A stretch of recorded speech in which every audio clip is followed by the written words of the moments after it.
el cicle formatiu de Guia d'Informació i Assistència Turística el que té és un títol oficial de Tècnic Superior en Turisme, que està reconegut dintre l'Espai Bolònia,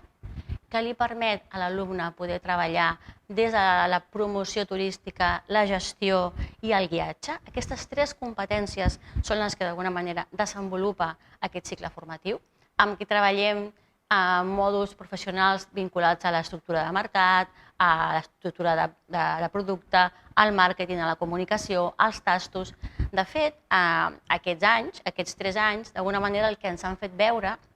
és que, a part d'aquesta formació dual que l'alumne pot fer a la part de les pràctiques, hem estat copsant una mica quin seria el perfil d'especialització que podem tenir.